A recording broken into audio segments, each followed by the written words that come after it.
From the Ticats Audio Network, this is the Ticats This Week with RJ Broadhead and Luke Tasker. It's a short week for the Hamilton Tiger Cats, but they'll get set for their 12th game of the season on Friday in Ottawa. Kickoff is at 7:30. Great to have you with us on Ticats This Week. I'm RJ Broadhead with Luke Tasker. Luke, let's start there. The short week played on Monday, and not just any game on Monday. That was an emotional game. It's a Labor Day Classic. A lot goes into it. It's their biggest rivals, and it was the hottest day of the year.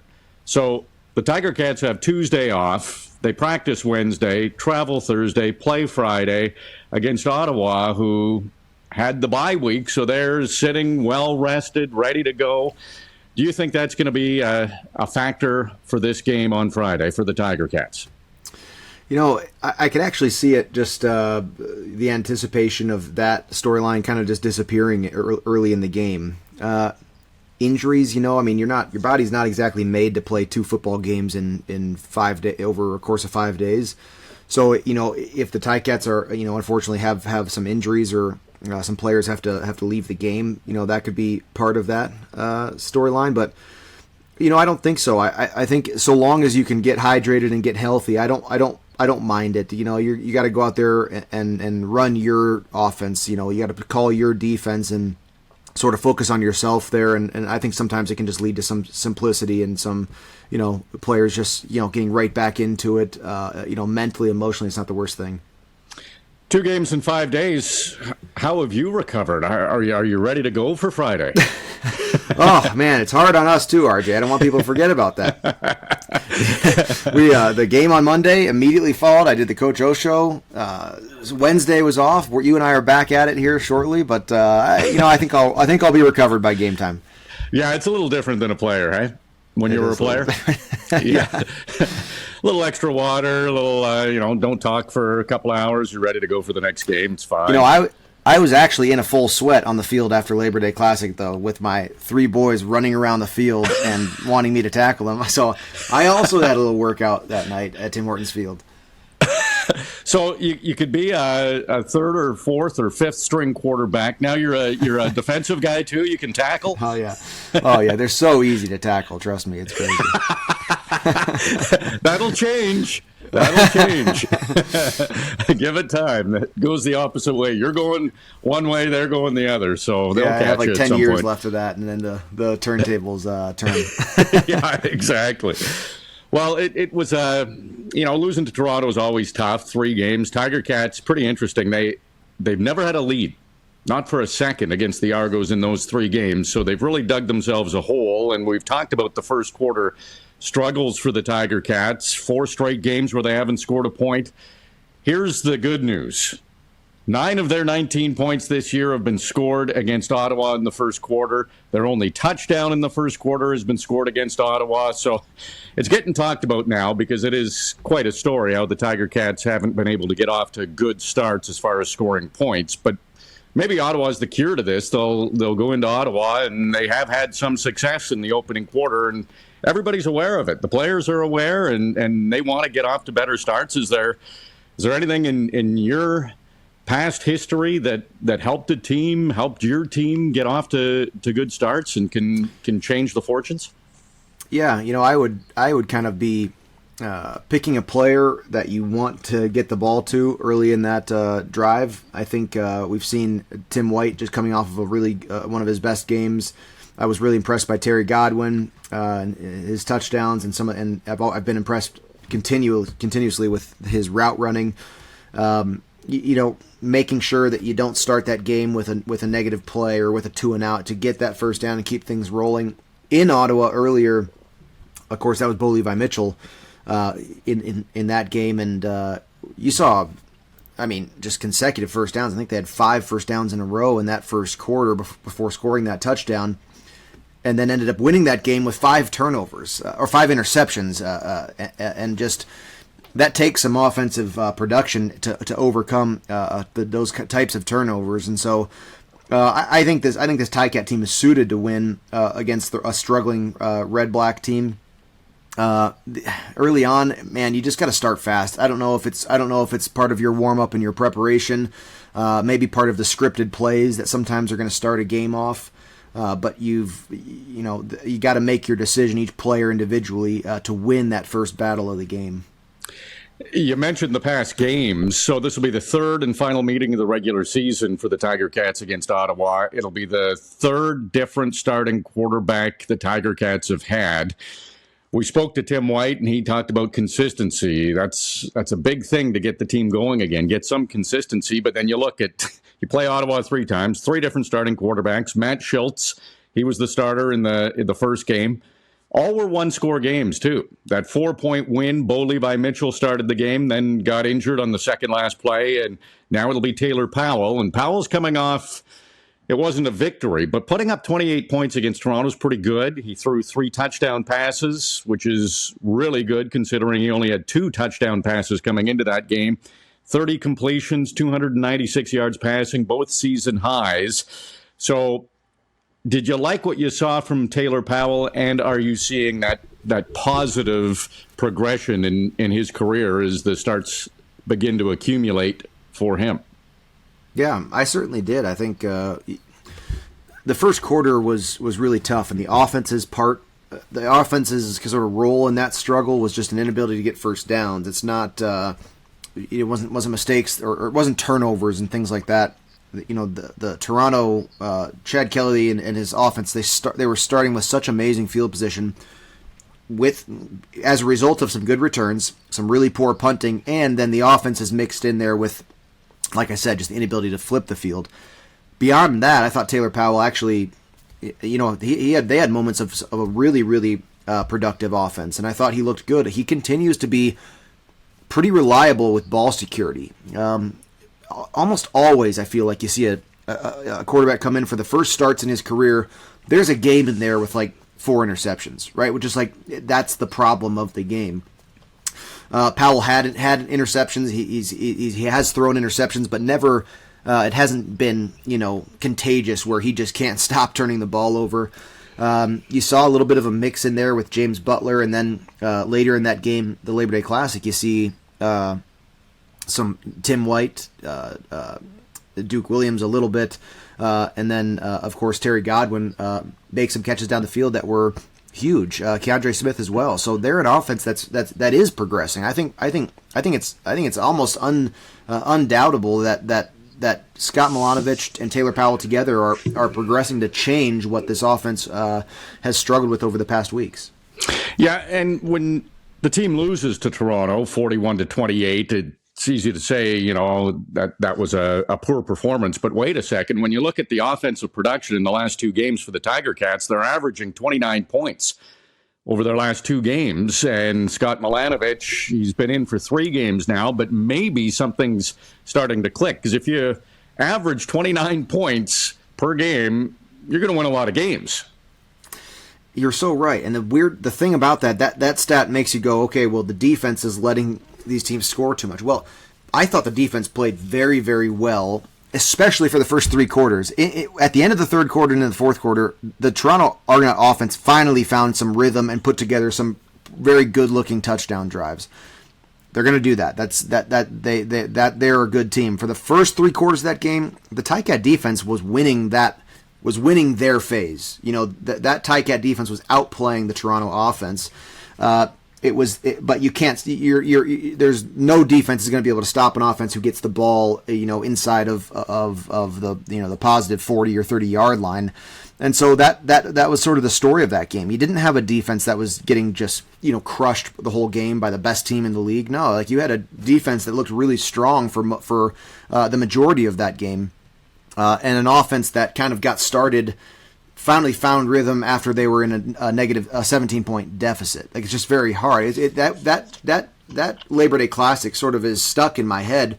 RJ is a very interesting game, and unfortunately, the way that went for the Ticats and being so emotionally charged that game, there was a lot of ways it could have gone very different, and a lot of factors that led to that. But it's another win for the team in blue that is rolling along right now. You're listening to Ticats This Week. I'm RJ Broadhead. He's Luke Tasker. Luke, just to back up some of those things you were saying, looked back, and so let's use the 40-yard line as kind of the usual starting point. The Argos had 15 possessions. 10 of them were inside. We were beyond the 40-yard line, so 10 of 15 beyond the 40. Their average starting field position was their own 52. So very close to midfield. Yeah. Tiger Cats, in contrast, they started beyond the 40 just 3 times, and their average starting field position was their own 36-yard line. Mm-hmm. So you're basically giving the Argos half a field, so that shows why they were able to put up some points. You only need a couple of first downs to get in there. So though, when you look back at you can see it while you're watching the game, but when the numbers are finally calculated, starting from their own 52 compared to the Tiger Cats starting on their own 36, that's a huge advantage. And I've learned from you and talking to players and Coach O and so many people that field position battle is the game within the game. It's such a key, and that was a big deciding factor on Monday. You're absolutely right, and points are hard earned, right? I mean, it takes a collective offensive win over a professional 12 defensive guys out there. It takes to drive down the field and get points. So points are hard earned, and beyond and below that, every yard is just hard earned. It comes down to 1,000 little split decisions that are dubbed subconsciously by 12 guys. I mean, it's unbelievable, the complexity of it and how hard it is to do that. So in that stat you just read, that's a first down and a half on average every drive that the Ticats are sort of, you could say, behind the Argonauts. If the Argonauts are on the 52 and the Ticats on their own 36, first down and a half. I mean, that's not it takes decision making from coordinators to the quarterback to the line of scrimmage to the playmakers. It just is complex, and throughout the course of a game, a first down and a half every single drive that you have to gain more than your opponent, not great. It's not, that doesn't tell the whole story, right? Because some offenses can do it. Sometimes you'll see teams win with a worse drive start average than their opponent, but it's one of those stats that's part of the storyline. Generally speaking, that the winning team will have a better drive start average. It's the same thing. In fact, it's a little less actually than the turnover ratio. That is one of the most telling statistics. And when a team wins with a negative turnover ratio, that is an anomaly. That does not happen very frequently. And the larger that ratio is, if you have a -3 turnover ratio, it's something like a 96% chance that you're going to lose the game. I mean, it's like totally out of the question. So.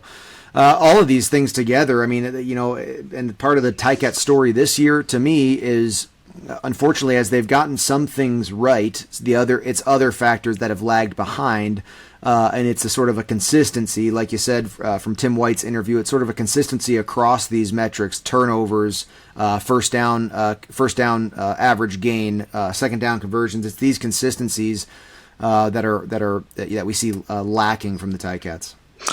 One other thing I want to address from that game, and it's really interesting to me because we haven't seen a touchdown celebration with a prop in a long time. And, of course, the Argos brought out Thor's hammer in the hammer. And that tells me right away that the Argos are worried about the Tiger Cats.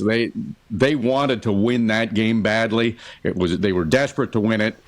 My opinion, there's only one game that matters. If Tiger Cats can get in the playoffs, Argos are probably going to be in the playoffs. In fact, the CFL set out the playoff scenarios, and I think one more win for Toronto or Winnipeg, and they're already in. But for the Tiger Cats, they could break the Argos' hearts with that win in the playoffs. We asked Stavros Katsantonis about it and what he thought of it, and he's like, well, it's our kind of, to summarize, and I'm paraphrasing, but basically we should have been able to stop them. They had their celebration planned. If we kept them out of the end zone, they wouldn't have been able to do it. So he definitely took the high road. How did you feel about that celebration that the Argos had? I don't know. I think that you probably heard a couple quiet minutes from me in the broadcast, and that it didn't sit very well with me, and it's just not my style. Even as if places were switched, or if there was something like that for the Ticats, it's just not really my thing. But no, I thought it was certainly planned. That's certainly a team, meaning the Argonauts, who sort of have a chip on their shoulder and having the upper hand weren't going to not rub it in a little bit. So, not my style, but maybe that's the culture that they have in Toronto, and that's the way they wanted to handle it. And Coach O in the Coach O show earlier this week with me had a very, very quiet response to that question, and certainly didn't sit well with anybody in the organization. And yeah, I mean, I don't know, to be sort of semi unbiased up in the booth, I had a hard time with it a little bit. It wasn't my favorite thing to see, and nor was it Ticat fans. But the franchises ebb and flow, and they have a good team right now, and that was their way of going about it. So, and they're penalized for it, but of course they 10 yards. Yeah, they're not really going to care about too much about that. And kind of, it's one of those things. I think the only way to really go about it is kind of you got to be sort of big enough to let them have their moment. I mean, you don't have to agree with it or whatever, but that's if that's their way of doing it, fine. Let the guys in Toronto do it that way. Well, there's an old saying, we all know it, let sleeping dogs lie, and the Argos have dominated the Tiger Cats, but the old bulletin board material, locker room material, motivation, that probably will motivate the Tiger Cats if they do meet in the postseason. So maybe it'll turn out being a positive for the Tiger Cats down the road. I know if I was even part of the Argos, I wouldn't have liked it just for that reason. You don't want to give the other team any extra motivation to come after you, but we'll see. We'll see what happens down the road, but I think it could end up being a positive thing for the Tiger Cats with a lot of motivation. Not that they needed it against the Argos, but they'll have a little more. And along those lines, so Bo Levi Mitchell was hurt in the second last play of the last game against Ottawa, tackled by Jovan Santos Knox, who was great when he was a Tiger Cat. We haven't seen Bo since. We're hoping to see him before the end of the regular season. Do you think there'll be any repercussions from that injury to Bo Levi Mitchell in this meeting against the Redblacks from the Tiger Cats? Yeah, I would say probably not. You could argue that the play that Bo is injured on, there's people holding his ankles, and but everyone's out there trying to play football. That was a legitimate football play where the Redblacks had every incentive to play very hard on that down. To try to force a turnover or get a safety, as was the situation in that game. But I don't know. I don't think so. I think both of these teams are so hungry for a win that's kind of the only thing that matters right now to both franchises. The Redblacks are on a 5-game losing streak. One of those 5 was the last loss to the Ticats, and the Ticats coming off this Labor Day Classic, like we've already discussed, they need a win badly. So no, I don't think so. I think the focus is going to be on Taylor Powell and a young quarterback taking another step in the right direction. Yeah, I agree with you, Luke. I wanted to bounce it off you and see if you thought there'd be something. You raise another good point. Both of these teams come into this game, Ottawa trying to keep their playoff hopes alive, and because Hamilton has the season series against them, they have to outright be ahead of the Tiger Cats in the standings. So they need this game if they want to make the playoffs, because time is ticking. That runway's getting a lot shorter for both teams, and the Tiger Cats are the same. If they want to get into the playoffs, they have to beat the teams that are below them in the standings, right? Like, this is a game that they have to have. Yeah, absolutely, and they have to have it standings wise, and they've already beat them twice, and they've got to have it, as a moral bounce back. It's still so fresh, that Labor Day loss. And you've got to get a win under your belt here. Then they go into a slightly longer week, which will be nice to physically rest. But it's one thing the Ticats have done. They've sort of, like Ottawa on a really, really challenging losing streak here. The Ticats have bounced back from their losses. They've gotten a win here and there as the season's progressed, including, of course, the big one in BC, which was sort of a point where you say, are they going to take a turn for the worse here, or are they going to make a really impressive upset? And they did that. So just to kind of keep that sort of livelihood and energy about their season, this would be a big win.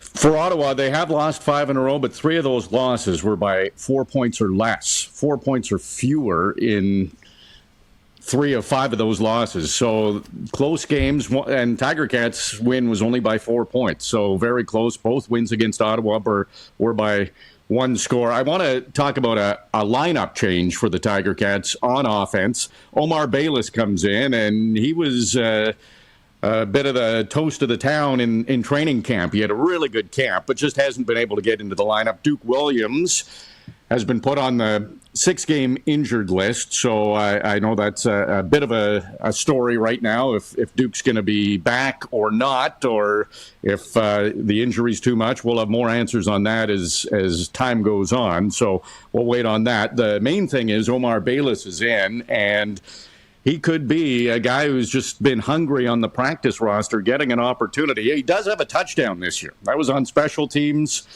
on the block punt against Winnipeg, and he jumped on it in the end zone. But to see him out there after what was a good camp, which does seem like a long time ago, but what do you think about Omar Bayless coming in and trying to help this offense and receiving corps? Well, sometimes, and on the short week especially, and sometimes just at this point in the season, it can just be a little burst of energy. He's a guy who's going to be a little bit physically more fresh than a lot of these guys, as he's just been effectively training and practicing and not getting beat up as much, you'd hope. And I'd be shocked if we don't talk about him throughout the night, RJ. I mean, he's not a placeholder there. He's a good player. You and I saw a lot of good things from him before the season started, and he'll be involved. You get a little bit sort of battle hardened throughout the season, and the games get a little less big for you. Like, you're mentally ready for a football game as the season goes on, and he's very fresh. So you got to wonder if there's maybe some sort of first game of the season type of jitters and sort of nerves from a guy who's stepping into the lineup, and that's the responsibility of the athlete to just sort of calm down and be able to focus on the details of your job. Whereas these guys who have been playing for nine weeks, you're very ready to go for a game.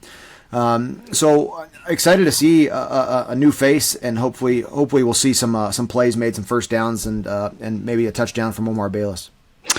And I believe he's roommates with Terry Godwin, so those two, I'm sure, have been talking, and Bayless has been waiting for his opportunity, and Coach O always talks about it. It's not the practice roster, it's the waiting room. So when you get the chance, every player just wants an opportunity. We'll see what Omar can do. I want to talk about Matt Schultz too, Luke. He started practicing last week. Like, think about this guy, 2 years in a row where he's come in and really started to play well and looked like he's going to take that starter's role, and it's 2 years in a row where he got injured, and initially we heard he was done for the season. He wasn't going to come back. So I just love stories like this where he wasn't going to let that be the case. He did his rehab. He worked to try to get back, started practicing last week, and he is going to be in uniform, listed as the third-string quarterback, but to have Matt Schultz in uniform on the sideline, even to talk with Taylor Powell and be there for support. Who knows what happens in the game? Hopefully everybody stays healthy. But what does it mean to have Matt Schultz back and appearing to be close to ready to play in a game? Yeah, well, for every team that Matt Schultz has been on, he's been a meaningful part of the leadership and the energy of the team. I mean, he's a really positive guy. He's a smart quarterback and good communicator, and that's helpful for anybody on the sidelines.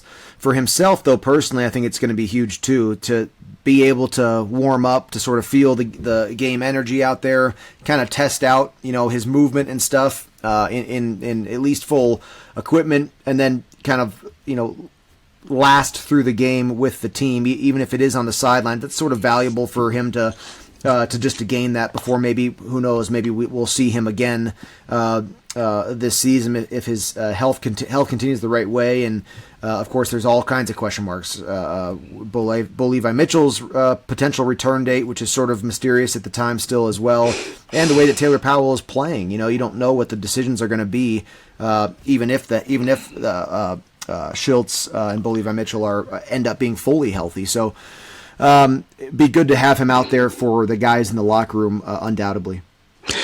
Yeah, so that'll be, and Taylor Powell, as you mentioned, has been progressing well. I know he was close on a couple of deep balls. That's a statistic that's easy to pick out and say, well, his longest pass of his career is 31 yards. But there were at least 3 against Toronto, and you could go through every game that were very close and maybe should have been caught. So I think that's a statistic that right now is maybe not really accurate. That's on Taylor Powell's line. It's easy to look at, but there's been some that should have probably been caught that would have been longer than his current long of 31 yards.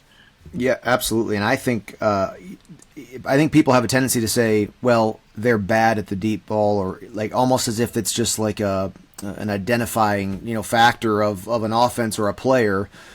Like you can't forget that it is something that you can get better at. I mean, between a quarterback and a receiver, they're not stuck into the ways that they've struggled throughout the season. So we've already seen Scott Milanovic and Taylor Powell attempting it more. You've seen the shots down the field. We saw that the attempts on the Labor Day Classic, near misses. It's those things can get corrected. I remember talking about routes, watching the film on a specific route that happened, and myself and either Zach or Jeremiah, and talking about it was very obvious what could be different from my route.